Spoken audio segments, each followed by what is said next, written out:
여러분, 만약에 여러분에게 기회가 있다면, 어리석은 질문이죠. 어느 나라에서 태어나고 싶습니까?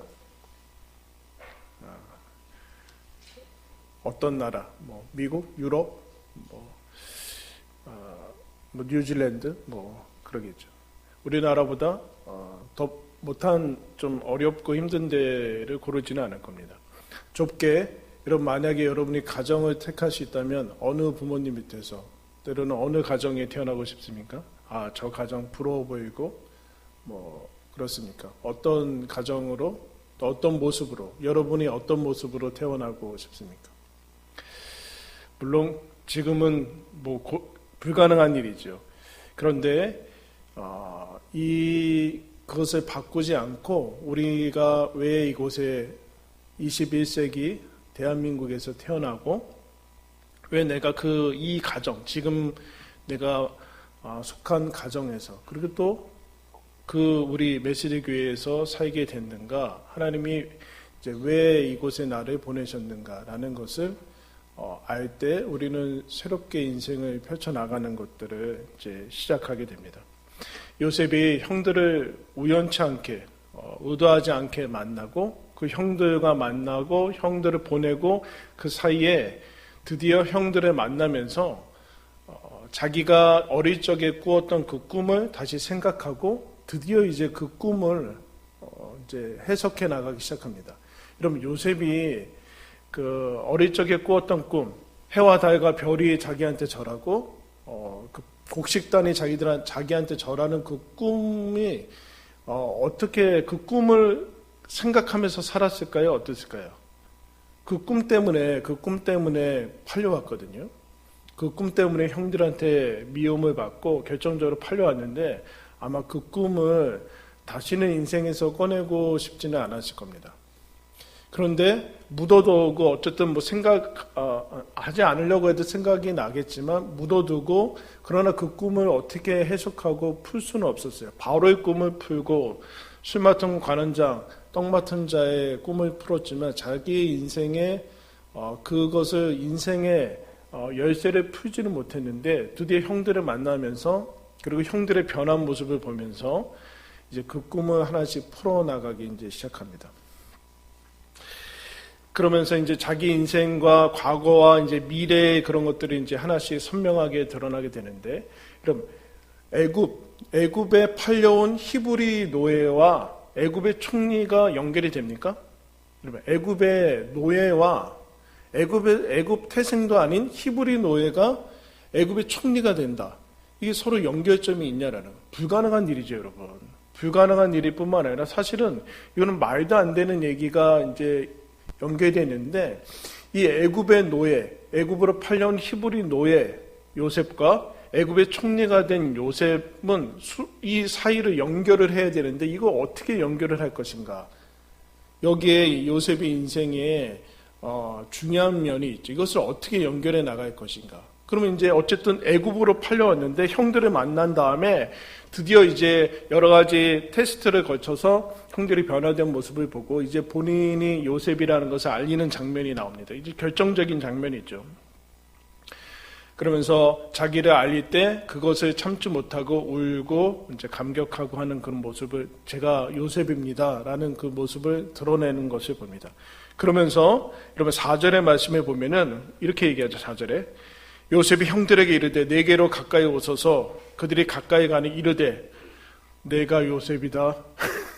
이거 섬찟하지 않습니까, 여러분? 무슨 내가 요셉이에요. 그런데 뭐라 그러는가? 당신들의 애굽에 판 사람입니다. 이렇게. 제가 요셉인데 뭐라고 하냐면은 당신들이 애굽에 판 사람입니다. 순간 여러분 그 형들의 모습이 완전히 이제 공포에 질리고 순간 완전히 넋이 나갔겠죠. 나중에 지난 다음에 요셉이 끌어안고 베냐민을 끌어안고 형들을 끌어안은 다음에야 요셉의 형들이 정신을 차리고 얘기하는 모습이 이제 오늘 나왔는데, 두 가지 질문에 요셉은 인생을 풀어나가는데 이 두 가지 질문을 해야 되는데 여태까지 풀지 못했죠. 나는 왜 나는 왜 애굽에 팔려왔는가? 이 문제를 풀 수가 없었어요. 총리가 되려고 팔려왔다. 이건 여러분 사실은 생각하지도 못해요. 나는 왜 애굽에 팔려왔는가? 라는 것을 풀어야 됐고, 그리고 그것을 푸른 다음에 나는 왜 총리가 됐는가? 라는 것을 풀어야지만 요셉의 인생에서 해결점이 보이는 거죠. 요셉이 왜 나는 애굽에 팔려왔는가? 라고 할 때 어떻게 보면 사실적인 부분은 형들이 팔아서 여러분 애굽에 왔습니다. 그걸 알고 있죠. 다 4절에서 얘기합니다. 당신들의 애굽에 팔아서 내가 여기 왔습니다. 그러나 이것은 맞는 얘기인데, 그러나 맞는 것은 아니에요. 예전에 제가 이제 학교에서 다닐 때 어떤 선생님이 이렇게 얘기해요. 너희들은 김치 좋아하냐, 피자 좋아하냐? 그럼 애들 우리 왔는데 얘들아 피자 좋아해, 김치 좋아해? 그럼 애들이 피자 좋아한다고 하겠죠? 근데 이거는 좀 맞지 않는 비교죠. 김치는 어떻게 주식이나 그런 이제 반찬에 해당하는데 피자를 매일 삼시세끼 먹는 사람이 어디 있어요? 그래서 역시 애들은 피자를 좋아한다. 이거는 분명히 맞는 얘기는, 애들이 피자라고 했기 때문에 맞는 얘기는 맞는 얘기지만 맞는 얘기는 아니죠. 이미 전제 자체가 틀렸고, 애굽에 형들이 팔은 것은 맞아요. 그죠? 팔았어요. 팔았는데 그러나 이게 전부는 아니다. 요셉은 어떻게 해석하는가? 7절에 이렇게 얘기합니다. 7절에 중요한 얘기죠. 하나님이 나를 당신들보다 먼저 보냈습니다. 하나님이 나를 보냈습니다. 이렇게 얘기를 해요. 당신들이 팔았습니다. 라는 것과 동시에 하나님이 나를 먼저 애굽에 보냈습니다. 8절에도 동일하게 나오죠. 8절에 우리 다 같이 한번 읽을까요? 시작. 그런즉 나를 이리로 보내니는 당신들이 아니요 하나님이시라. 거기까지. 이 중요한 해석을 하고 있어요, 여러분. 분명히 나는 형들에 의해서 팔려왔는데, 그러나 형들에 의해서 팔려온 것이 전부가 아니라 하나님이 나를 이곳으로 보냈습니다. 라는 놀라운 해석을 해내고 있어요.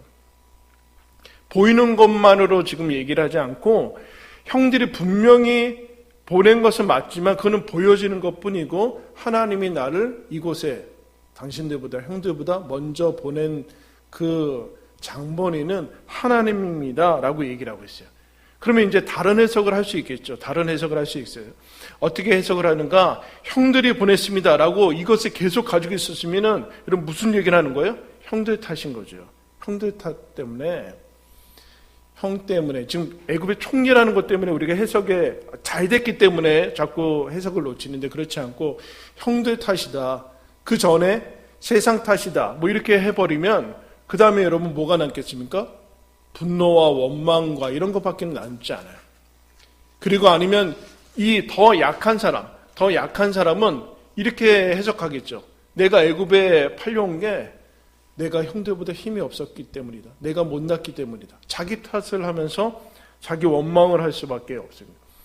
그러니까 형들 탓이건 내 탓이건 간에 이런 식으로 해석을 해 나가면, 아까 형들이 나를 애굽에 팔아서 내가 그동안 죽도록 진짜 죽을 고생을 다 했습니다 라고 가면은, 탓으로 가면은 원망과 분노와 이런 것밖에 남지 않고, 그 다음에는 그럼 신앙적으로 가서 하나님이 나를 보냈다 이렇게 얘기하는데, 이게 여러분 잘 해석해야 되는데, 하나님이 나를 애굽에 보냈다, 하나님이 애굽의 노예로 형들에 의해서 팔려가게 한 분이 하나님이다, 그러면 이거 골치 아파지죠. 네? 형들이라면 차라리 형들이라고까지 만 했으면 좋은데 하나님이 팔아버렸단 말이야. 하나님 나를 그 고생시키고 나를 죽기 전까지 그렇게 갔단 말이야. 그러면 어떻게 받아들여지세요? 그런 하나님을 믿을 수 있겠습니까, 여러분? 이거는 다른 문제로 접어들게 돼요. 그런 하나님이라면 나는 안 믿겠다. 그래서 남 탓을 하고 자기를 자학을 하는 것을 넘어서 불신앙으로 넘어갈 수 있는 그런 부분이 있습니다. 하나님이 나를 그렇게 보냈단 말인가? 한으로 사로잡히게 되죠. 그런데 요셉은 그렇지 않고, 하나님이 나를 보냈는데, 하나님이 나를 보냈다라는 것은 하나님이 나를 그렇게 날 미워하셔서 저주하시고 괴롭히셨다라고 해석을 해 나고 있지 않다라는 거예요. 하나님께서 나를 이곳에 보내셔서 그 시간, 노예로 팔려가서 지금 십몇 년이 지난 이 시간은 무의미한 고통과 내 인생에 있어서 바로 빼버리고 싶은 그런 시간이 아니라 하나님이 나를 이곳에 보내셨기 때문에 무슨 얘기를 하는가? 그 시간은 무의미한 시간도 아니고 분명히 선한 시간이었다. 그렇게 얘기를 하고 있어요. 노예가 선했다는 그 얘기하는 건 아니죠. 분명히 노예로 지냈고 어려운 시기를 보냈고 형들에 의해서 팔려갔던 그 형들의 악이 분명히 있지만 요셉은 그렇게 얘기하지 않고 하나님에 대해서 원망이나 그런 분명히 그 시간이 있었겠지만 다르게 해석을 해나가고 있어요. 하나님에 의해서 이 시간은 분명히 선한 시간이었다라고 승화를 시키는 부분들에 승화시키고 있어요. 그러면서 뭐라고 하는가? 9절부터 보면은 형들한테 이렇게 얘기해요. 아버지한테 9절에 보면 당신들은 속히 아버지께로 올라가서 아버지 아들 요셉의 말에 하나님이 나를 또 나오고 있어요. 하나님이 나를 애굽의 전국의 주로 세우셨으니 지체 말고 내게로 내려오사 아버지의 아들들과 아버지의 손자들과 아버지의 양과 소와 모든 소유가 고센 땅에 머물며 나와 가깝게 하소서. 흉년에 아직 5해가 있으니 내가 거기서 아버지를 봉양하리이다. 아버지와 아버지의 가족과 아버지께 속한 모든 사람에게 부족함이 없도록 하겠나이다 하더라고 전하소서. 이런 보통 이런 거는 어떻게 해야 돼요? 옛날에 그 어려울 때 신세를 진 사람한테는 하는 거예요. 네?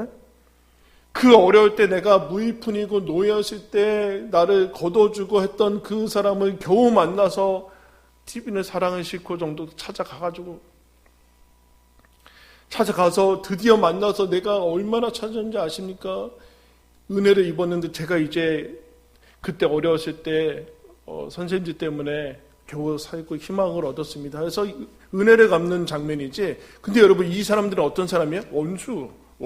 자기를 팔아버리고 원수한테 은혜를 갚는 장면이에요. 왜 이렇게 될 수 있을까요? 이게 자기의 과거를 하나님 아래서 해석해낸 사람만이 할 수 있는 거예요. 니네들은 나를 갖다 팔았지. 근데 하나님이 나를 이렇게 총리로 삼아주셔서 라는 것으로 면은 하나님을 잘못 해석해낸 거예요. 지금 그 얘기를 여러분 하고 있습니다. 큰 신세를 진 사람들처럼 용서를 넘어서서 은혜를 베풀겠습니다. 마치 그렇게 해나가는 것을 보게 돼요. 왜 애굽에 나는 팔렸는가에 대해서 하나님이 나를 애굽으로 보내셨습니다. 이렇게 얘기를 하고 있어요. 그러면 두 번째 질문을 해야 되죠. 왜 내가 애굽의 총리가 되었는가? 그것도 역시 이렇게 얘기해요. 내가 노예에서 총리로 가는데 이게 연결이 되지 않는데 논리뿐만 아니라 비약을 시켜가지고 내가 노예로 팔렸지만 그럼에도 불구하고 열심히 노력해서 하나님을 잘 믿어서 내가 불철주야 정말 이래서 성공 신화를 이뤄냈다. 잃어버리면 분명히 하나의 해석인데 불구하고 그 다음에 요셉은 없어요. 요셉은 나타나지 않고 이 앞에 형들과 뭐 그런 것도 없게 되죠. 인생을 역전시켰다. 성공신하다. 그러므로 너희들도 애굽의 노예로 되었는데 애굽의 총리가 될 수 있는 방법을 내가 얘기하겠다. 세미나 열고 이래버리면 완전히 넌센스예요. 이래버리면 완전히 넌센스. 근데 애굽 그렇다면 이제 이 사람이 결국에는 자기 자신에게 공로를 돌리는 건데 그렇지 않고 아까처럼 사실은 그러면은 이런 게 떠오르는 거예요. 이러면 예수님이 십자가에서 죽으셨어요. 근데 그 과정에 여러분 누가 제일 나쁜 짓을 합니까? 가룟 유다거든요. 가룟 유다가 갖다 고발하고 돈으로 팔고 그러면 이제 시중의 해석은 이렇게 예수님이 십자가 지실 건데 어쨌든 최고의 공로자는 가룟 유다다. 이게 지저스 크라이스트 슈퍼스타 그거 아니에다. 그 줄거리를. 그렇게 가는 걸? 이게 해석이, 이거 바보 같은, 그러면 이렇게 해석할 수 있어요. 여러분, 요셉이 애굽의 총리가 됐어요. 그러면은 형들이 나타나서, 만약 형들이 와가지고, 야, 너 우리가 팔았기 때문에 총리 된 거야. 이래버리면, 피가 거꾸로 쏟는데, 이거 맞는 거 같아요. 맞는 거 같잖아요. 형들이 팔아서 내가 애굽에 왔는데? 그러면, 최고의 그 출발점의 공로자는 형들이고 또 공로자가 있죠. 보디발의 아내가 나를 그때 유혹해 줘가지고 내가 뿌리쳐가지고 내 감옥에 갇히지 않았습니다. 감옥에 가던 보디발이 공로자고 그때 2년 동안 까맣게 잊어버려 내 기대를 완전히 무시해버린 술 맡은 가난장이 공로자예요. 그러면 원인이 이렇게 되는 거예요. 너희들 노예가 돼서 너희가 히브리 노예가 애굽의 총리가 되는 이유는 형들한테 팔려야 되고 이래버리면 진짜 웃긴 거죠. 그 시중에 여러분 모든 것들이 그래요. 시중에 나가서 누가 뭐 성공을 하고 아니면 우리가 부러워하는 자리에 가건 간에 그거를 거꾸로 추적해 나가면 이렇게 되면 곤란하다는 얘기예요. 곤란한 거예요. 다윗도 여러분 어떻게 왕이 됐습니까? 다윗에게는 이유가 없죠. 아버지가 부르지도 않았어요. 사무엘이 왕 기름 부으러 왔습니다. 아들 다 부르십시오. 부르지도 않았어요. 아버지가 다윗은. 사무엘도 첫 번째 아들 보고 드디어 역시 하나님이 역시 이 시골에 숨겨두셨군요. 너 아니다, 걔 아니다 이렇게 되는 거거든요. 근데 요셉은 어떻게 해석을 하냐면은 내가 드디어 너희들이 그렇게 팔았음에도 불구하고 애굽의 총리가 됐다라고 했는데 이때 만약에 내가 열심히 해서 자수성가해서 내가 해석하는 능력이 뛰어나가지고 이래버리면 노예로 팔려간 것과 동일한 위험한 상태가 됩니다. 여러분 노예가 위험할 것 같아요? 총리가 위험할 것 같아요? 둘 다 위험한 거죠. 쉽진 않죠. 근데 여러분 교만이 패망의 선봉입니다. 훨씬 더 우리는 근데 그렇게 생각하지 않는 것 같아요.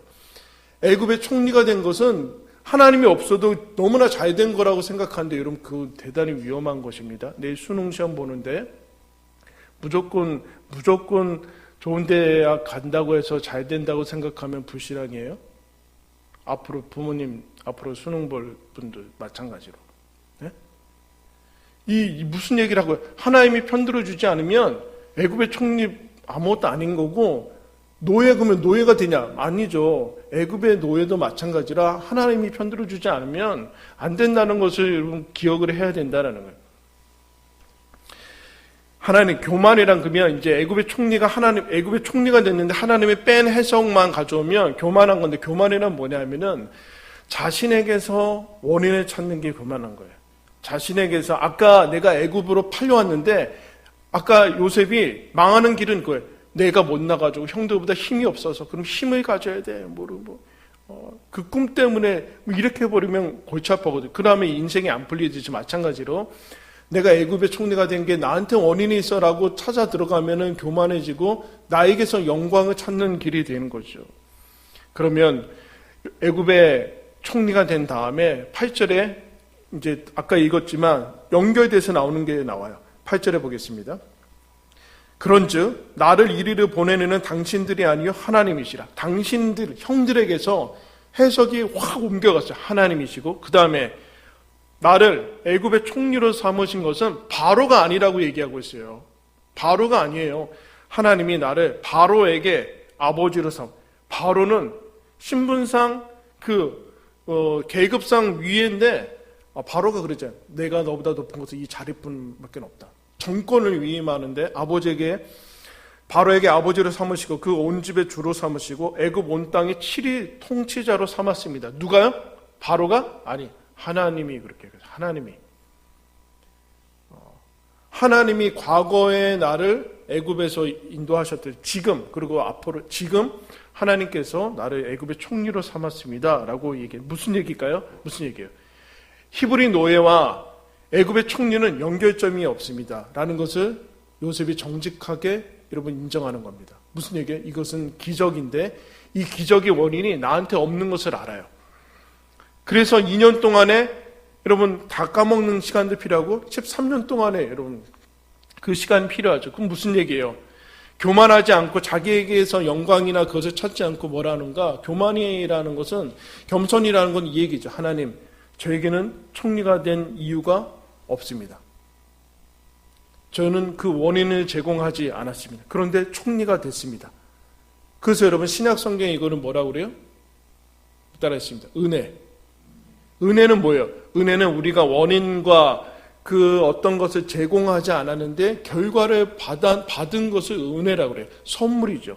여러분 선물을 줄 때 선물을 준 자에 의해서 우리가 선물을 받는 것이지 내가 뭘 잘했기 때문에 받는 것을 선물이라고 그래요? 그건 아니에요. 선물이라고 하지 않고 사례라고 그래요. 삭시라고 그래요. 그러니까 예수 그리스도가 십자가에서 죽으셨기 때문에 그 원인을 제공하고 그거 했기 때문에 우리가 은혜를 그 십자가의 죄사함과 하나님 자녀된 권세라는 그 은혜, 그 선물을 받는 게 신약 성경의 은혜예요. 이 요셉은 그거를 인정하고 있어요. 내가 애굽의 총리가 된 것은 나도 모르겠습니다. 사실 여러분 이래야 되는 거예요. 신앙인들은 이래야 되는데 요셉이 그것을 해석해 나가고 있죠. 그럴 때만이 무엇을 발견하게 되는가? 무엇을 발견해내는가? 내가 왜 애굽의 총리가 됐고 애굽에 하나님이 애굽에 이쪽으로 보내셨고 총리가 됐고 그 다음에는 무엇인가? 그게 인생의 사명이 나온 거죠. 여러분 아까 제가 물었죠. 여러분 왜 이 땅에 태어났습니까? 왜 여러분 그 가정에서 태어났어요? 저 가정이 얼마나 좋을까? 그런 가정도 있어요? 네? 저 가정, 남편의 아내는 너무 좋겠다. 아니면 저 아내의 남편은 너무 좋겠다. 저 부모의 자녀들은 너무 좋겠다. 저 자녀를 둔 부모는 얼마나 좋을까? 근데 왜 그 집에 태어나게 했어요? 하나님이. 요셉이 여러분 요 해석을 해나가지 않으면 불평과 분노와 원망과 이것에서 인생을 마치게 되는데 요셉이 하나님이 나를 애굽으로 보냈습니다. 라는 것과 동시에 하나님이 들어가고 있어요. 하나님이 나를 애굽의 총리로 삼았습니다. 라는 해석을 해나가고 있어요. 그로 말미암아 무엇이 나오는가? 내가 앞으로 7절 말씀 보겠습니다. 7절에 하나님이 큰 구원으로 당신들의 생명을 보존하고 당신들의 후손을 세상에 두시려고 나를 당신들보다 먼저 보내셨습니다. 이제 앞으로 이 일이 나오죠. 내가 왜 애굽으로 팔려왔고 왜 총리가 됐는 거에 대한 이유와 목적이 그리고 앞으로의 방향이 좀 어려운 일과 사명이 나오고 있어요. 내가 왜 애굽의 총리가 되었는가? 당신들, 형들과 아버지와 그 이스라엘 나중에는 알겠죠. 이스라엘 민족을 구원하기 위해서 하나님이 나를 먼저 보내신 사명을 발견하게 됩니다. 현재에 있는 그 가치와 현재의 가치와 그 앞으로의 삶의 목적을 발견하게 되는 그건 어떻게 되는가? 어떻게 가능한 것인가? 라는 것을 여러분 요셉이 그 전에 이제 발견하게 되죠. 이 7절, 8절에 뭐라고 얘기해요? 당신들이 아니라 하나님이 그러니까 바로가 아니라 하나님이 애굽에 보냈습니다. 하나님이 총리로 삼았습니다. 하나님이 우리 형제들의 생명을 구원하려고 하셨습니다. 라는 이 하나님이 들어가는 이게 아무것도 아닌 것 같은데 우리는 아무것도 아닌 것 같은데 이게 들어가야지만 풀려요. 오늘 설교 제목이 삶이 풀리는 패스워드인데 풀린다는 것은 성공한다 그런 개념이 아니라 내가 왜 이 가정에 왔을까? 하나님이 나를 왜 이 가정에 보내셨을까? 하나님의 나를 왜 이 땅에 태어나셨을까? 21세기 대한민국에 태어나게 하셨을까? 아니면 하나님께서 왜 우리를 메시지 교회로 보내셨을까? 우리 2년 정도 됐는데 왜 새롭게 교회를 이루게 하셨을까라는 것으로 이것을 나만 아니면 주변 상황만 보면 풀리지 않는다. 하나님이 들어가야 돼. 하나님이 들어가야 된다. 하나님이 그래서 결국엔 요셉이 뭘 발견합니까? 상황과 사람과 이런 여건과 그것을 넘어서는 하나님이 주관하시는구나 라는 이 놀라운 것을 여러분 발견하게 됩니다. 하나님의 주권이라는 거, 하나님의 주인이시라는 거, 하나님이 사람들이 주관하는 것 같고 보이는 것들에 의해서 상황들이 펼쳐지는 것 같지만 그렇지 않구나.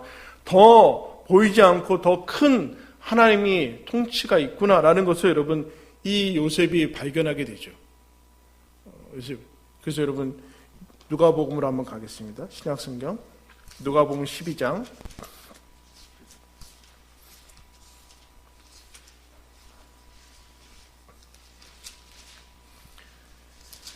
신약성경 114면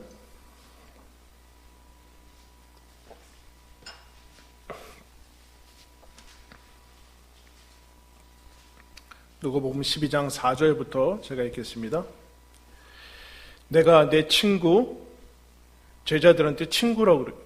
내 친구 너희에게 말하노니 몸을 죽이고 그 후에는 능히 더 못하는 자들을 두려워하지 말라. 마땅히 두려워할 자를 내가 너희에게 보이리니 곧 죽인 후에 또한 지옥에 던져넣는 권세 있는 그를 두려워하라. 내가 참으로 너희에게 이르노니 그를 두려워하라. 참새 5마리가 두 아사레온에 팔리는 것이 아니냐. 그러나 하나님 앞에는 그 하나도 잊어버리는 바 되지 아니하는도다. 너희에게는 심지어 머리털까지도 다 세신 바 되었나니 두려워하지 말라. 너희는 많은 참새보다 더 귀하니라. 내가 또한 너희에게 말하노니 누구든지 사람 앞에서 나를 시인하면 인자도 하나님의 사자들 앞에서 그를 시인할 것이요 사람 앞에서 나를 부인하는 자는 하나님의 사자들 앞에서 부인을 당하리라. 그럼 무슨 얘기하는 거예요? 하나님이 주관하신다. 너희들 지금 보는 것 때는 그 내 생사를 좌우할 사람이 바로 이 권세자라고 생각하는데 그렇지 않다. 하나님이다. 그러니까 하나님 아닌 사람한테 하나님처럼 섬기지 마라. 하나님 섬겨라. 그 얘기를 지금 하는 거예요. 너희는 그냥 없어지거나 그런 세상의 모든 일이 그냥 뭐 세상 사람들 마음대로 되는 것 같은 그렇지 않다. 참새 한 마리도 하나님 허락 없이는 떨어지지 않는다. 하나님이 너희들 머리털까지도 다 세고 있다. 너희는 모두 이 참새보다 귀하다라는 것을 알고 요셉이 하나님 안에서 이것을 해석해 놔서 내가 감옥에 있을 때 하나님이 나를 귀하게 여기셨구나 라는 것을 알아차리는 거죠. 애굽의 총리가 되어서 귀하게 여기시는 거 아니구나 라는 것을 하나님의 이 주인됨, 주권, 형들이 팔아도 애굽에 가는 거고 하나님이 보내는 거고 애굽의 바로가 총리가 되더라도 하나님께서 이 사람들을 통해서 하나님의 뜻을 이제 이루어 나가시는구나라는 것을 알게 됐죠. 그래서 인생의 주소를 하나님 아닌 것에 집어넣으면 안 된다. 이런 패스워드 집어넣을 때 아무래도 다른 거 넣으면 열리지 않아요. 그 다음 페이지로 넘어가지 않고 계속해서 그 자리에 머무르게 된다는 하나님 안에 하나님께서 나를 지금의 모습이 총리 때문에 자꾸 우리가 해석에 헷갈리는데 여러분의 지금의 모습이 마음에 들지 않을 수도 있고 또 여러 가지 여러분 요셉이 애굽의 총리가 됐을 때 여러분 되면 과거의 노예 형들한테 팔렸던 거 그 아픔과 상처와 기억이 사라지나요? 천만에요. 시간이 지나도 그 아픔, 상처는 여러분 잘 없어지지 않아요. 기억에서 사라지지 않고 선명해져요. 근데 요셉이 하나님을 만난 다음에 이 하나님이 나를 보내셨다라는 이 과거의 이 쓴뿌리들이 치유가 돼서 형들을 품게 되는 거죠. 여러분들 이것에 살면서 여러분 상처 안 받고 그런 이제 어려움들이 없는 사람이 어디 있겠습니까? 그런데 그것을 당신이 하나님이 나를 그때 내버리셨던가 놓치셨다던가 하나님이 나를 안 도와주셨다던가 그렇게 하지 않고 하나님이 선한 길로 나를 인도하셔서 지금의 자리에 이르렀다. 그렇게 고백하고 있어요. 여러분 하나님께서 저와 여러분의 삶을 세심하게 인도하신 결과가 지금으로서는 여기에요. 아멘? 그리고 앞으로 인도하실 것이고 우리는 하나님 나라에서 영생을 누릴 겁니다. 그러나 지금 여기가 혹 마음에 들지 않을지라도 하나님이 여기를 보내신 이유가 있는 거예요.